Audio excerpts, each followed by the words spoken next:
Well, welcome to the third event in our 2025 lecture series.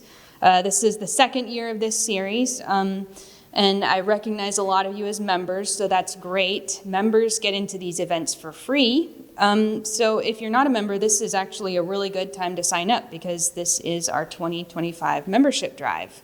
And if you join or renew during the membership drive before April 30th, you'll get 2 entries in a raffle for a gift basket of merchandise and gift certificates from us and other downtown Gresham businesses. There's also a reciprocal membership offer. The Oregon Historical Society is offering free membership to anyone who signs up as a member with us by April 30th, which is usually a $60 value, so that's pretty amazing. And then there's all the usual benefits of having a membership at the Gresham Historical Society. There's a discount in the museum store, admission to our lecture series, the annual member meeting, and other discounts, and a subscription to our newsletter. So, and if you sign up tonight, you can deduct the amount that you paid for tickets. And now it's my pleasure to introduce someone who many of you knew long before I did. Anne Endicott has been volunteering at the Gresham Historical Society since 2022, and that's over 3 years. She joined the board in 2024, so you're in the presence of real leadership. But our acquaintance goes back to her former life as a reporter with the Gresham Outlook, when she would come to the museum with her latest research question, and together the two of us would learn about something new in Gresham history. And I'm happy to say that sort of thing has defined our acquaintance ever since then. So everybody please welcome Anne Endicott.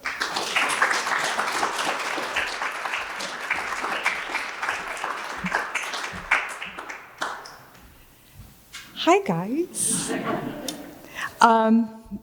There's something to be said these days. People talk about print journalism being dead. And even the people that I live with, they say, oh, yeah, print journalism is dead. I'm looking around the room and I'm seeing some very familiar faces, and I'm thinking, these are people that are testament to the fact that print journalism isn't dead, and that 100 years later or more, Gresham can still boast having print journalism. Before the Outlook became a firmly rooted staple in the community, however, readers needed a scorecard to keep track of who owned the publication and its nom de jour.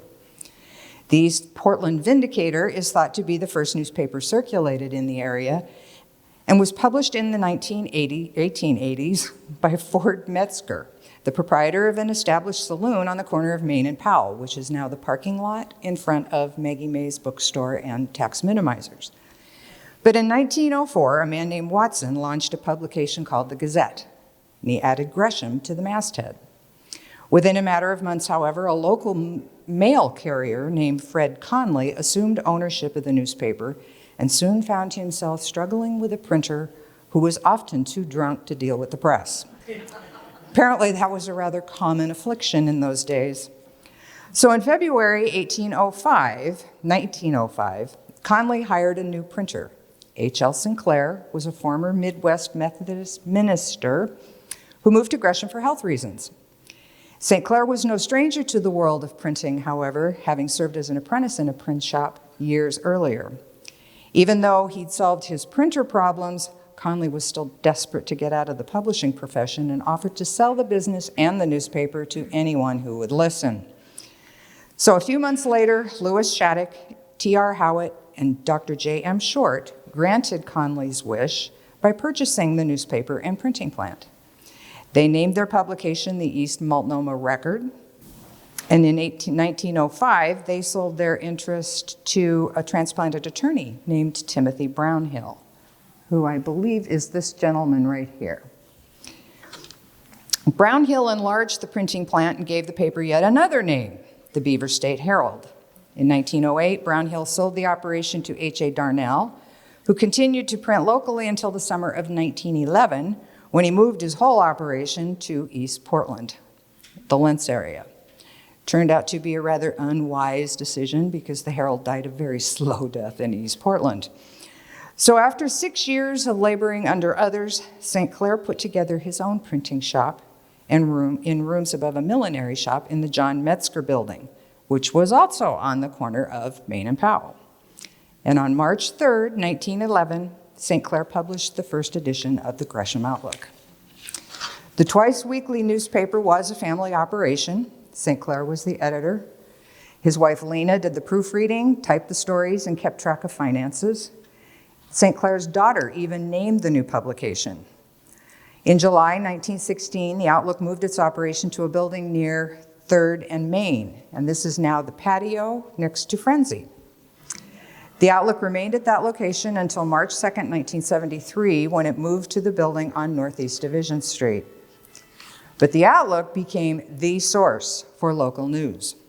Along with official business, the newspaper told of the society beat, stories detailing the comings and goings of local residents, illnesses making the rounds, and on slow days, who made the trek to Portland.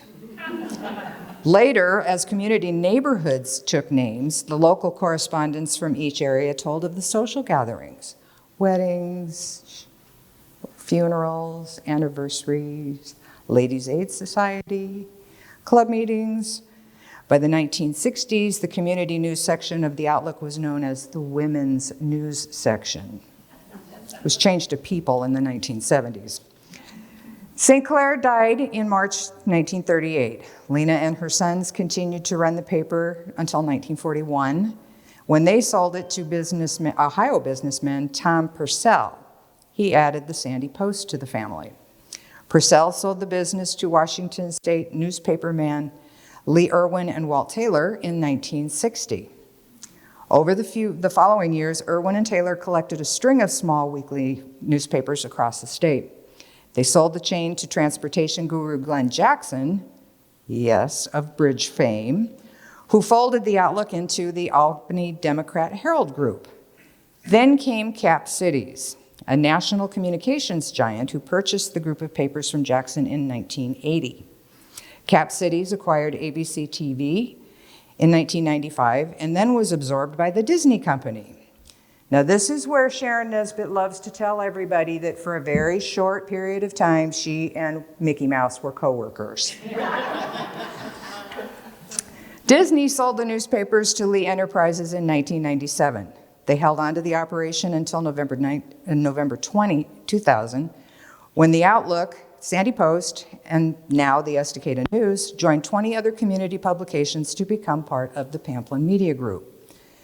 And then after 5 decades of pumping out newspapers in the Division Street building, the Outlook ceased press operations at the plant in the spring of 2024.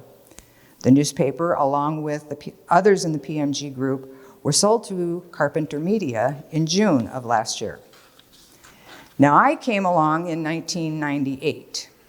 I was a late bloomer, in possession of a college degree with still drying ink and the disbelief that I was finally going to get to do what I'd wanted to do my whole life, which was work for a newspaper. I was hired as a part-time news clerk, closing a chapter on what was probably one of the last traditional old-school hires at the Outlook.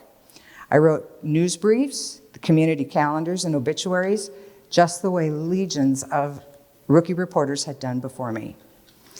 Anybody who's read the Outlook at all over the years knows that Sharon Nesbit is actually synonymous with the paper. Everybody knows her. They look forward to her columns. Well, I had the pleasure of meeting Sharon in 1985 when she told my story as a stay-at-home mom for a Mother's Day edition of the Outlook. Flash forward 13 years, and the editor who hired me was introducing me to my coworkers in the newsroom. Sharon didn't say hello. She didn't say welcome aboard. She pointed her finger at me and she said, "Did you ever go back to school and finish your degree?" All I can think is at some point in that 1985 interview, I must have told her I wanted to be a writer. But day one, lesson one, do not ever say or do anything, good or bad, in front of Sharon Nesbit that you don't want thrown back in front of your face 15 years later. I joined the staff during a transitional phase with technology. Fax machines were the most common and state-of-the-art method for quick communication with our sources. At the time of my hiring, reporters had moved from typewriters to word processors, small little screens on top of a power box that was heavy and served no purpose except to power the unit and collect dust. Words appeared on the screen as you typed on a separate keyboard that was connected to that funky power box versus the shortest cord on the planet. On deadline days, the editor and photographer hunched over what resembled a large drafting table in the back of the newsroom, clutching metal pica poles. That's newsroom speak for a ruler. They trimmed and glued printed paper copies of the stories to fit into boxes drawn on what looked like large graph paper. The process was called a paste-up for obvious reasons. So once all the pages were pasted up, they were photographed, a plate was created, placed on the press, and the next thing we knew, we had a newspaper. Don't talk to me, I probably did that all wrong. But there's a disclaimer here. The extent of my understanding of press and pre-press production really extends no further than to the fact that press ink stains everything it touches. So one morning towards the end of the millennium, I believe, we came to work to find cables hanging from the ceiling, taped to the floor and connected to those funky power boxes at all of our desks. Do you remember that? Okie doke. The information highway and computer networking had arrived. Suddenly, that fax machine we all worshipped claimed antique status. We had email.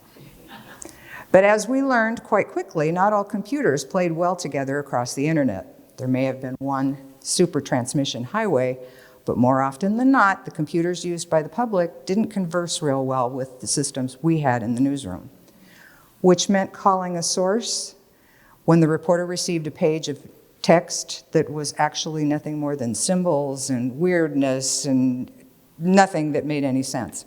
So a typical conversation between the reporter and their contact at the city, for example, might say something like, do you have Microsoft Word?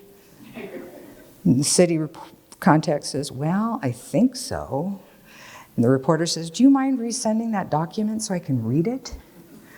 One of my duties as the news clerk included school honor rolls. Our format for print was putting those brilliant children's names in paragraph style. But the lists of those high-achieving student names came from the school in one long column, individual names, last name first.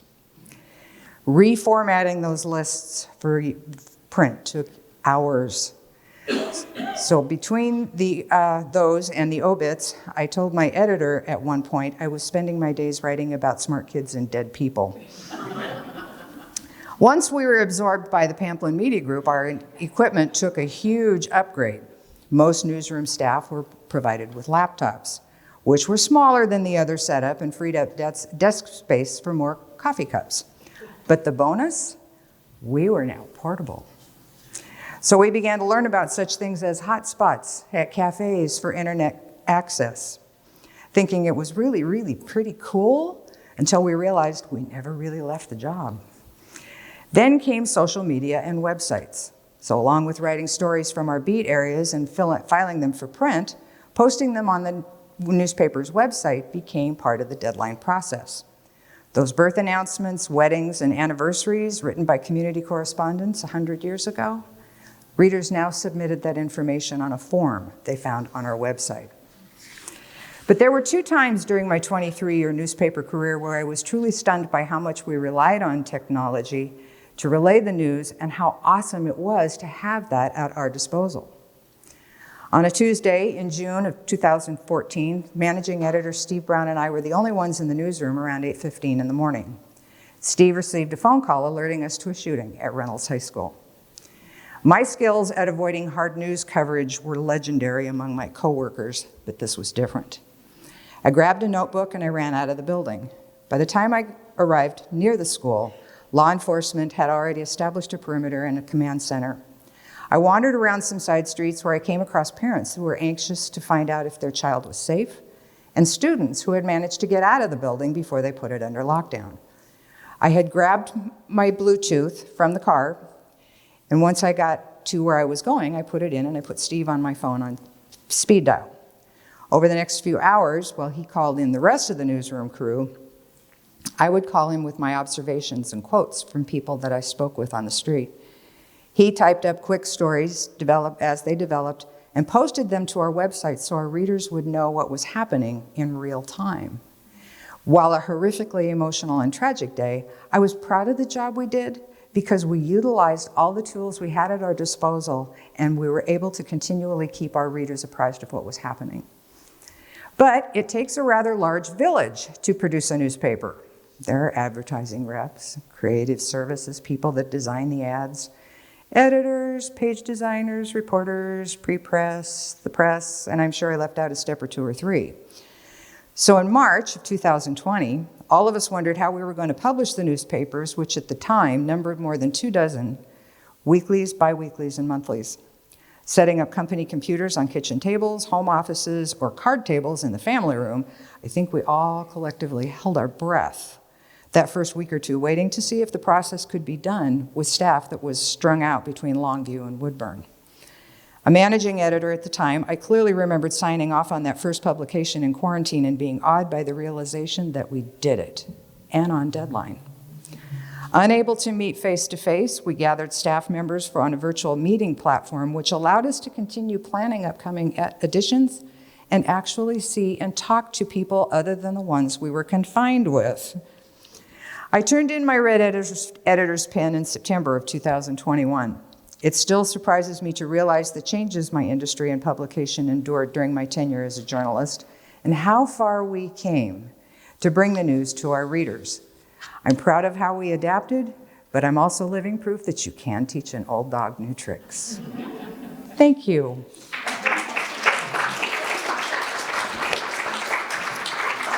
I'm fortunate tonight to be in the company of some former one of my editors and another former reporter, and then my most recent co-workers up here in front. Do you guys have anything to add? You guys mostly were there when all of this transpired. I'd like to hear you talk a little bit about how you realized that through that process you had slowly gone from being a print primary product to that was secondary now, and you had to get stuff out of the hand. You know, I got to be. Do you remember when you realized that? No, I didn't. To be honest with you, no, I never really, did everybody hear Dean? So, or do I need to tell you what he said? Do you want to introduce Dean? Why don't you stand up? Dean Rhodes, he's a former managing editor. He actually was the second editor I had, which might account for his hairline, but anyway. I don't think I ever really did look at it, and I'm old school, and I don't think I ever really looked at the fact that we were both print product, but the emphasis was being put on the web. Mostly because I failed to realize or to accept the fact that this is the way life was going to go, and it was hard managing the two because we were so used to being devoted to print. Remember, we were used to being, everything had to be done the print way. Now you want me to put it here? And it took a long time for me, especially, to realize how to do it.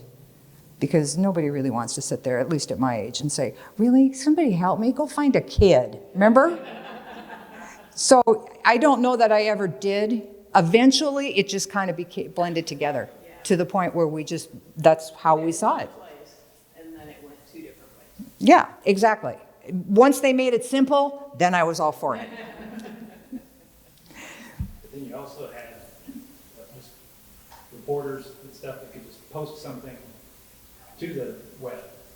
It wasn't really checked like it wasn't edited as it should be. In the old process, it would always go through an editor. It would be printed. There was time to catch something that was a mistake or whatever. This is Blake Jensen. For those that you don't know, he was head of he ran the press. He was the press guru. He also found ways to get ink out of your clothes, by the way. And next to him is Tiffany O'Dell. She runs the central design desk. And next to her is Teresa Carson. She was the other old broad in the newsroom when I was still in the newsroom. We had good times. Yeah, I do remember kind of the transition when Tiffany was the editor. And we'd be at home, and she'd just look on the web and see something up there that maybe shouldn't have gotten up there, like libels. And then it was just a string of phone calls between her And a text to me. yeah. There was always a text in there somewhere. I wasn't editor anymore, but I All the look threats and, and see. yeah. Yes.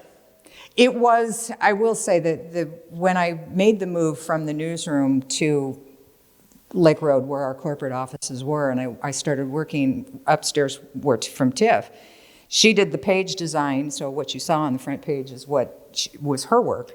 But I was responsible for making sure that the F word didn't end up in a headline somewhere, and that was my job. And it was really difficult to stay on top of that. But I was a firm believer, and I still do, you can't put enough eyes on a story.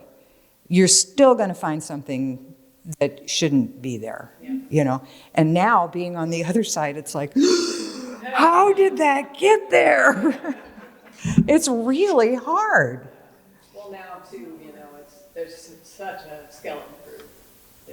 That's the other thing. Now, back in the day, we had 5, 6 reporters and a photographer on staff, and now poor Chris Kaiser is the only one that's working out here. And a proofreader, Yeah. and the person doing the face stuff, and the person hanging. So Correct. there were many opportunities for something. Dean, pop quiz, because Tiffany and I couldn't remember this. What was the name of the machine that when you did a paste up, you put it through and it only put sticky stuff on one side of the page? The waxer?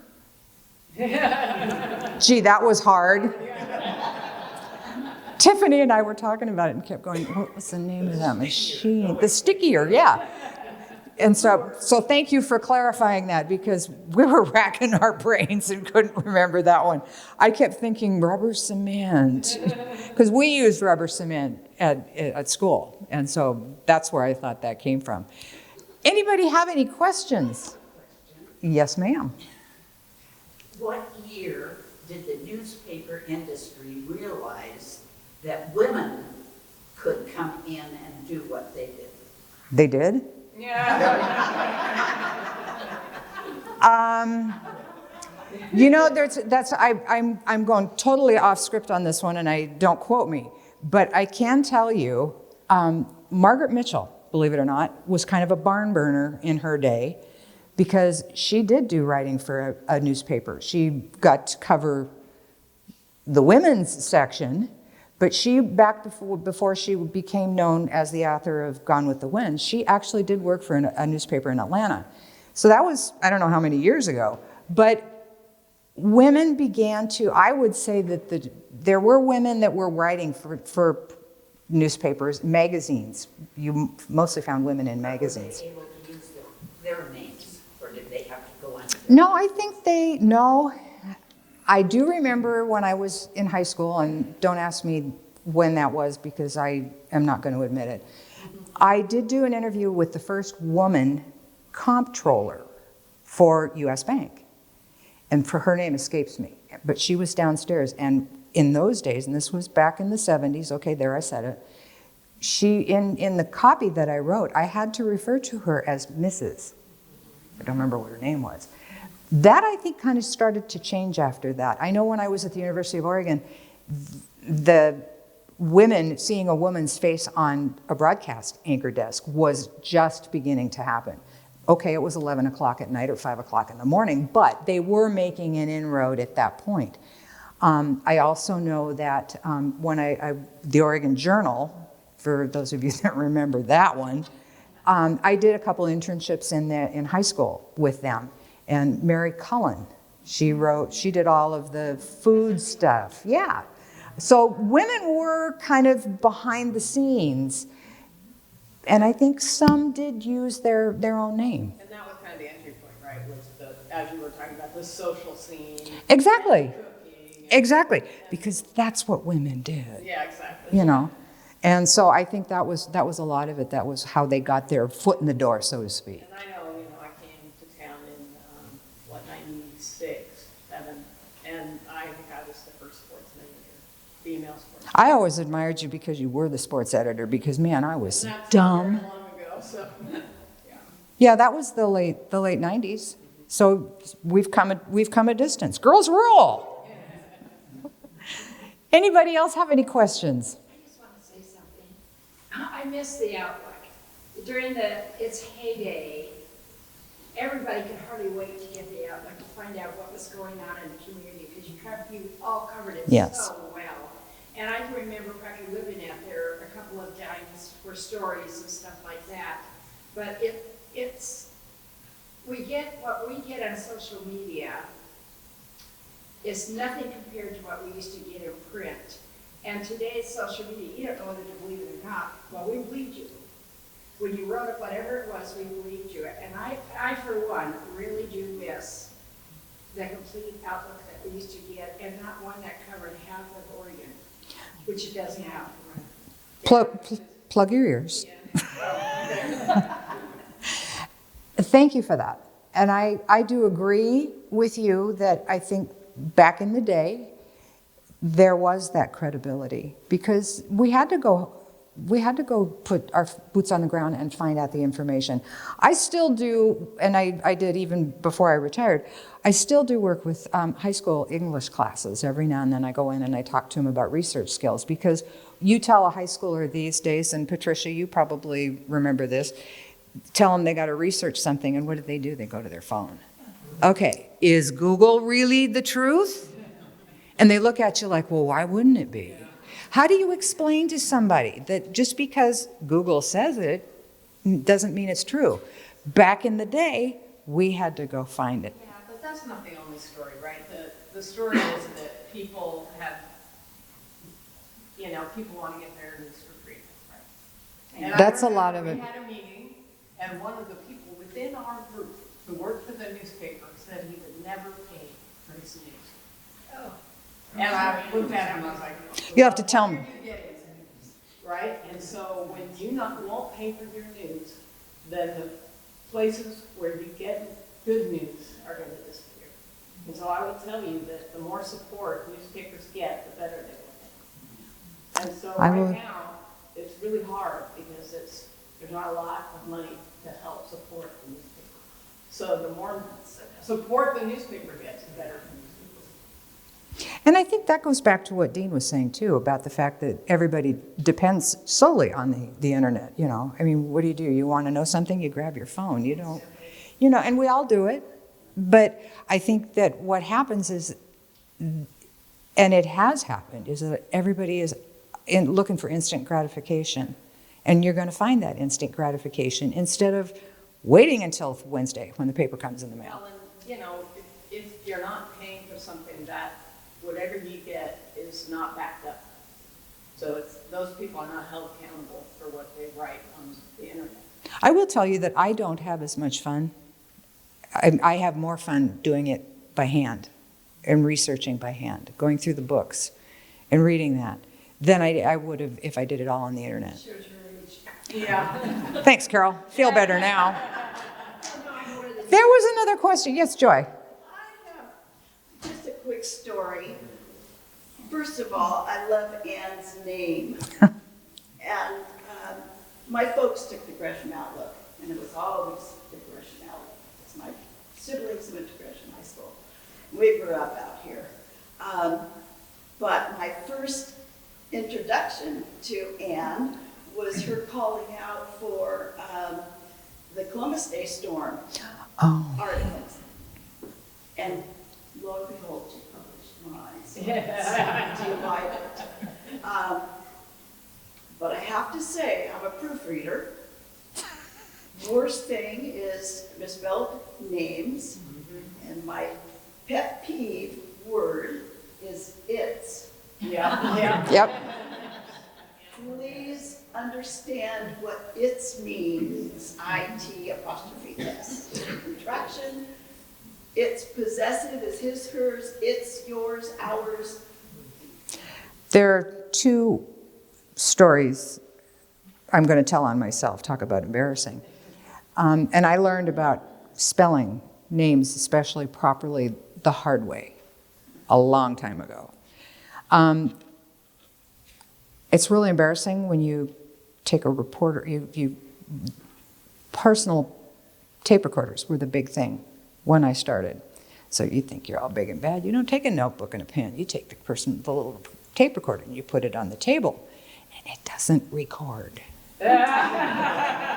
Then you have to go back to the source who's already known to be uncooperative and redo the entire interview. So never used a recorder again. The other one was when we introduced the obituary form on our website, where people could go and put the information there instead of having to come into the office, or we had to depend on the funeral home to send it. I got a phone call from a woman. I was still writing death notices and obits at that time. This is quite a while back. And I get a phone call from a woman, and she says, "I just want you to know I'm not dead yet." And I said, "What?" Well, the first name or the first space on the top of that form, which they didn't ask me to look at before they put it up on the web, and it's the name of the person filling out the form, not the deceased. So, when all else fails, read the directions. Was there another one? Oh, yes.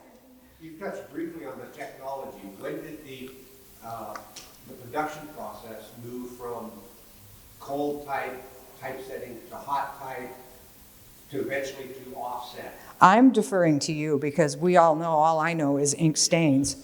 Basically offset when I got there in '84. So anything else predates me. The press, although a little bit more modern versions of the same thing were added, the press technology itself is the same as when the press was installed in that building in '72. The biggest changes we went through were from computer graphics machines bringing out strips of type that would go through the wacko and then be pasted up, to laser printers, doing that in fewer pieces but still shooting it on the camera, to an image setter where it would come out directly to film, and then finally a plate setter where the full pages would go from the computer straight to the aluminum plate that would hang on the press. I never got to work with any of the hot wetters or any of that stuff. That's way before my time. I was happy I had a word processor. Yes, ma'am. So when you were talking about teaching children, Mm-hmm. and, school-age children, about researching, is a newspaper considered a primary source, or is the information the reporter getting, is that the primary source, and then a newspaper is a secondary or tertiary source? I would have to say it would probably, for the purposes of research, I would call it a primary, because the work has already been done. Now you just have to go back and research it as a student, for example. But I would call it a primary research tool. Well, that too, but yes. You referenced the shooting at Reynolds High School. I'm going to guess you were not necessarily a welcome presence there. You know, really, they weren't bad. I was going to ask, how do you handle it when people really don't want you there? They weren't bad. I mean, they had I was surprised because like I said, I would avoid hard news like the plague. And so, but we needed all boots on the ground on this one. And I didn't find the police officers that were keeping that perimeter upheld to be leery of us. We had a lot of access for information at the command center. The FBI was there. They were very forthcoming. I never felt that I was the bad guy or that we were intrusive. Were you? Yeah, I've never felt that way. People want to tell their story. Oh, God, yeah. You know, you have a lanyard with your credentials, and it's like, oh, I got a story to tell you, you know. But the stories that they were telling that day, I think the one that I loved the most was a follow-up after the shooting, and I had the opportunity to interview a gentleman who was I think he was the manager down at Wood Village, Fred Meyer, and that was where they finally decided that was the reunification point for the parents and the kids. And they were bringing the buses in. That guy went to the corporate offices for Fred's, and he said, look, this is what we've got going on. I need cookies, I need sunscreen, I need water, because these people are standing out in the sun waiting for their kids. And Fred Meyer accommodated him. He grabbed anybody he could out of the store and made them all go out in the parking lot and take care of these people as they waited for their children. And it was the most heartwarming story that came out of a horrible, horrible situation.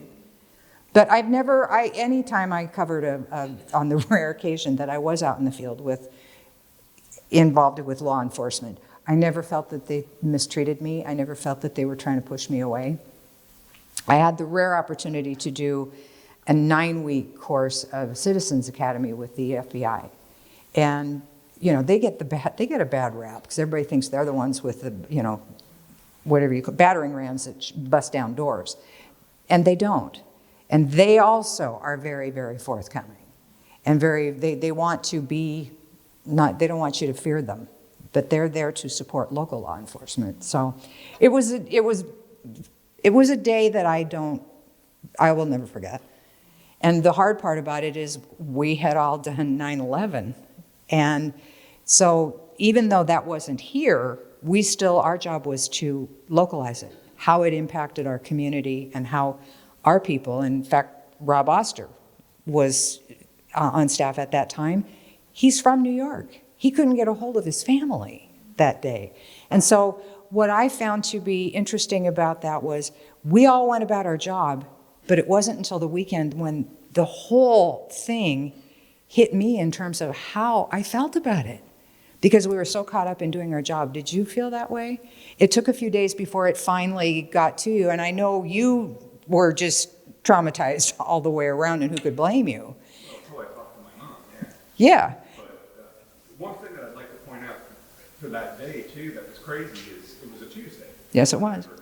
And we had the paper more than halfway done. And then all of a sudden, it was like, no.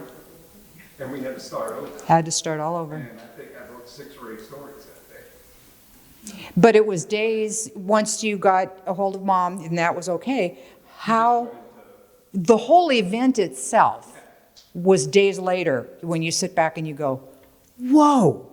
And I remember it was Friday. That week I was going home, late and kind of dusky, and there's a church up here on Division at the top of the hill. And there were a bunch of people out there on the bike lane waving American flags. I drove home and I cried for 3 days. The same was true with Reynolds. We got through that whole day, the aftermath. I went out with the gal she was the communications person for the district. And I went out because Reynolds always puts flags up all the way around the block and by the school for Flag Day in June. Well, this all happened right ahead of that. School was shut down, and they had Emilio's brother came by to watch this whole thing. And he had graduated, but to see how the teachers that were there responded to him. I made it through what I was there to do, and I got back to the office, and I went and sat on the floor in the bathroom and cried. Sometimes it's hard because it hits a little close to home. And it is difficult sometimes to separate yourself. And so with the Reynolds shooting in particular, we had a couple youngins on board, reporters. One of them was our education reporter. And I told him, I said, don't push this away. Make sure you sit in the mirror and you face it, because otherwise it's going to catch up with you and it's not going to be pretty. Because it's real hard. I stayed away from hard news, but I still saw stuff that, you don't want to know. Michelle, were you going to say something enlightening? Well, now I'm getting all teary. But no, I wanted to ask you, when you are interviewing someone, do you have a sense?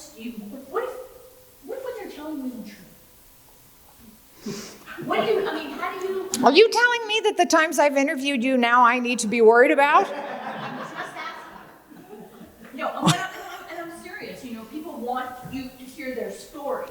So where do you go after you hear their story? Do you just write it and let that be? For me, I'm going to have to defer. Rob, you did more news, didn't you? Yeah. Teresa, you did news. I was mostly feature, And, they can tell you the sun and the moon and the stars, it's a feature story. I wouldn't verify it, but if I were, and I know Rob probably did it, and I'm sure Teresa did too, you are working with a city official or you're working with something that just may not be, if there's a way to verify it, I would think that these wonderful journalists would have done it that way. I wasn't that exposed to it, so I didn't really ever worry about somebody lying to me. Even so maybe you did, and I just don't know it. I know we did math on obituaries, or I did, and so when someone would say that Yep. in World War II, we'd be like, I'm not old enough. You caught me once on that. You caught me once on that. I remember. Anybody else? Oh, good Lord. Yes, go ahead. The internet has been mentioned and how that has changed everything. One of the things it allows us to do is searching for things. To what extent is the history of the Outlook currently searchable? And is it searchable only at the article level or at this week's paper? I ask partly because I went searching for an article that I know existed because I was the subject of it and couldn't find anything. How far back? 1966. It will, oh, no. Your best bet is to use the bound books to find the story. And I'm going to probably go out on a limb here, but they're here. And those are every issue that's ever been published, clear back to the original. However, talk to Sylvia about that before we get all excited. But the archives don't go back nearly that far. And that is a problem. Eventually, they're going to be digitized through here, which means that it will be able to be viewed. But as far as off the Outlook site, when did we start uploading them? Well, and even then, some of them got lost, right, because of the transfer. That's true. So what, early 2000s? Or maybe, we never had anybody that was, I think maybe 2008. yeah. They've not, it's a lot to put up and to get the time to actually scan it all and upload it and what have you. Labor intensive. Very. Dean? You were there a lot longer than me. I'm wondering what effect you think the evolving your ownership of the paper has had while you've been. Has it helped or no effect at all? Well, it hasn't really. It's always been one owner. It's been Well, yeah, I was going to say, really, it was just after, once Pamplin came in while you were still there, correct? Yeah, that's one of the reasons I love it. So from then until. Because really, yeah, that was the only, I came in at the tail end of, I think when I was hired I think it was Lee Enterprises. That was the late 90s. Oh, that's, yeah. Yeah. And then Pamplin came in behind that. And the only reason why, weren't you there when I wrote 'Twas the White Night Before Christmas and I didn't expect Garber to be there? And I'm still lucky he didn't fire me. But that was when I rewrote the words and recited it at a Christmas program or party. And it was all about how Pamplin came in and took away our petty cash so I couldn't buy donuts on Friday. Went from 2-ply to 1-ply toilet paper. And we had the water in the building was just nasty, so we had a little water cooler and they took that out too. So yeah, I still look at Mark and think, God bless you for keeping me employed.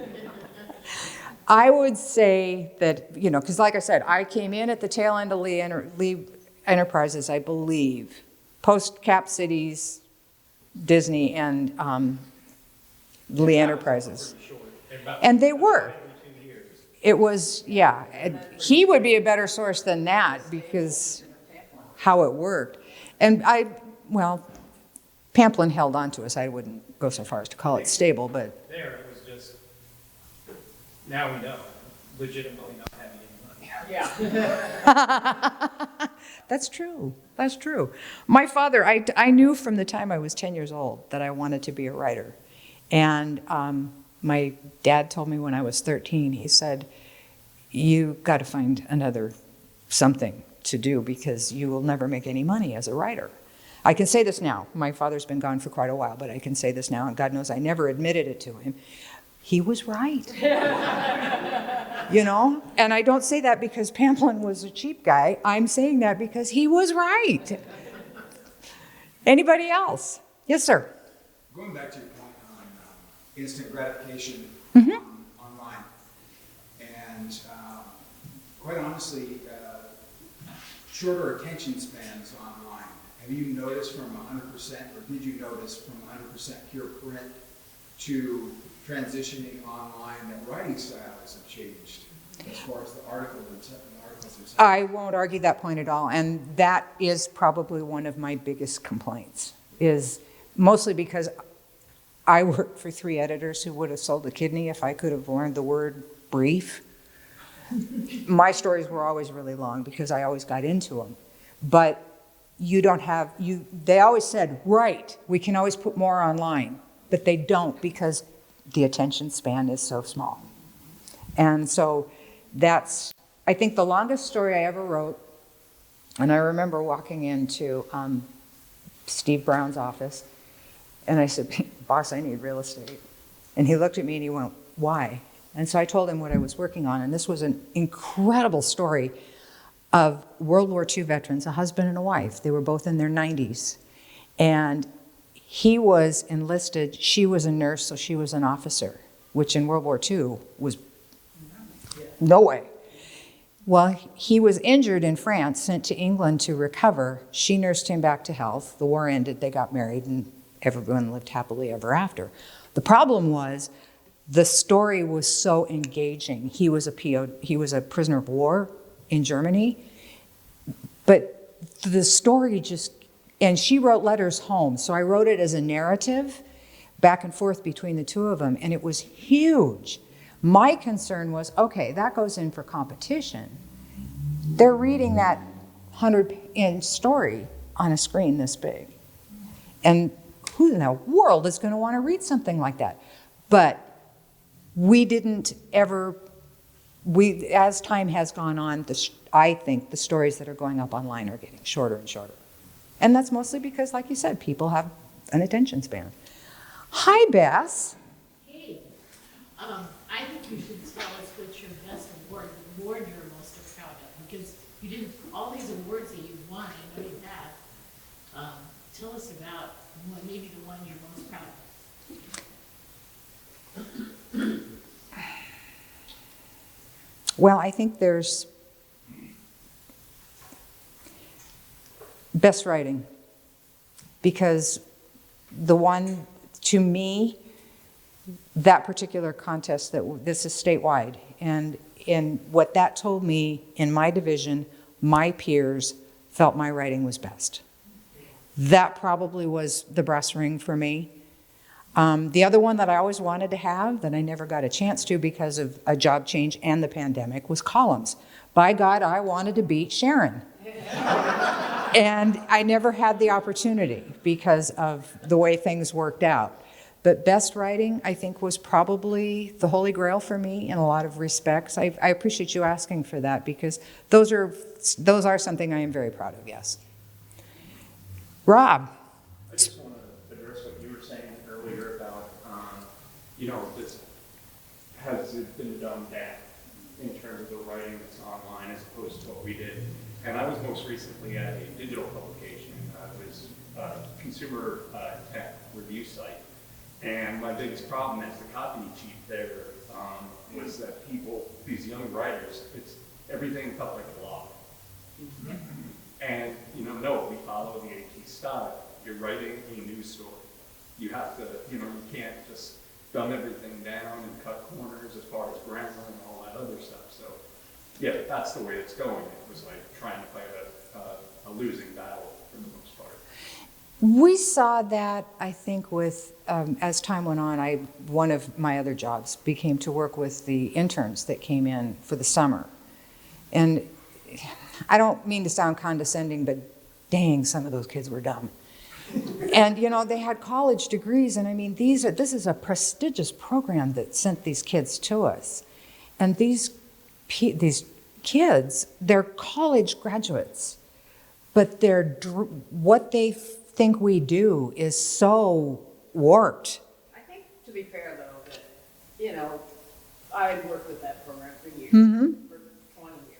And there were some good ones. Yeah, and I'm not saying they were all bad. I don't think, you know, it's like kids these days, right? So even back when we first started getting interns, it was hit and miss. It was. Even It back was. then, not all of them were the brightest, you know, sharpest pencils in the pack. No, I won't argue So, that. you know, sometimes you get the best one and sometimes you don't. So I don't think it's just kids these days, right? No. And I won't argue that point because I felt the same way. We had some that were just sharp. That the idea of what should be in the newspaper has changed, and I don't think it's for the best. So I agree. trying to get, you know, reporters to write what I think people like to read, which is, you know, community events and briefer stories on things that are happening. It's difficult because they all want to do the important stuff. I want to do the important stuff. I want to be an editor. Yeah. Or, you know, I want to write wonky city stories, which are important. They are important, but I think there needs to be a balance. The important stuff is what anybody can pay to read. Exactly. Joy brought up her pet peeves about name spellings and things like that. Mine, Tiffany's going to laugh when I say this, is acronyms. Yeah. Oh my God. I have, and back to AP style. We lived and breathed AP style, and frankly, I'm not sure Associated Press. some people do that anymore. Because you can find the book online instead of buying it. Oh, well. Anyway, we had a reporter, and he was doing his best. It's challenging. Sure, we'll go with that. And I was editing copy, and he submitted a story about water rescue. It was only like 4 inches long. Yeah, it was a really small story, and one graph. And now, according to the rules, we'll put it that way instead of saying AP style, according to the rules, when you have Multnomah County Sheriff's Office, you spell it out, and you say Multnomah County Sheriff's Office. And then in parentheses, you say MCSO. And then after that, on second reference or later, you can use the acronym. Oh, he just cut to the chase.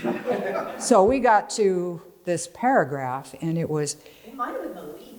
I don't know what it was, but I looked at, he sat behind me, and this story was a water rescue, so it involved Clackamas County, Multnomah County, Gresham, AMR, and he used acronyms on all of it. All of it. And so I'm reading this story, and it was on my computer. If it had been in paper, I would have killed him. But anyway, I stood up and I turned around and I said, "Rewrite this, you ever give me anything like that again, we're going to have a problem." So I printed it out, I gave it to Tiff, and she hung it up on a wall at the CDD, which is the design desk, by the way. I'd never seen anything like that. And I was like, really? I mean, I had trouble following the bouncing ball, and I knew what the agencies all meant. Anybody else have anything for the good of the order here? Well, I appreciate my coworkers and that were former coworkers that were kind enough to come listen to me yammer tonight. And to all of you too, thank you for that. And the compliments for the writing and what I used to do in my former life. You did a great job. Thank you. Thank you. Did you? Those of us are not aware of what Sharon is up to these days. Can you enlighten us? Sharon is down in sunny Arizona. She's visiting Sister Sue. So she left Tuesday. I did extend the invitation for her to come tonight because I know I needed to be corrected somewhere. And so, but I found out Wednesday she had left Tuesday. So I will make sure that you were inquiring. She knows that you inquired. I used to write an email in occasionally and say, she's the reason I subscribe. Yeah. You are not alone. You are not alone. The first time I ever wrote a column, I learned a lot about column writing and writing in general from her because God knows she remembered more than I did. But I wrote a column I wanted to run about when my daughter went away to college and what it felt like. And so I wrote this thing and I pulled it out in hard copy and I put it on her desk and I said, "Would you mind reading this before we go to press?" And she said, "Sure." So I went off to lunch and came back and it's back on my desk. And I knew I'd arrived because scrawled across the top of that page was, "Do not change one word." Nice. Thank you. I appreciate your time tonight.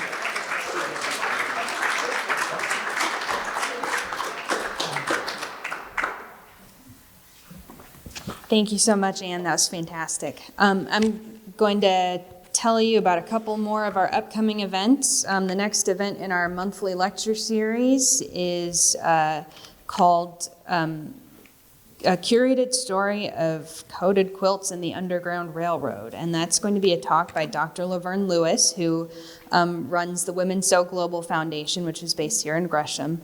And she is going to share some quilts and stories from her great-grandmother. So that's going to be April 26th at 5 p.m. On April 27th, we're going to have a historic downtown Gresham walking tour. And that's a Sunday, and it's going to take around an hour. And then our plant sale is going to happen on May 9th and 10th. This is the third year we've done that, and it's a really big fundraiser for us. So if you need any flowers for your planters or shrubs, this will be the place to go. And finally, we have some cemetery tours coming up starting in May.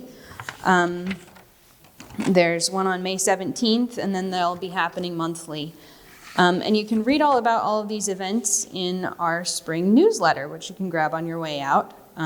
This is another one of the benefits of membership.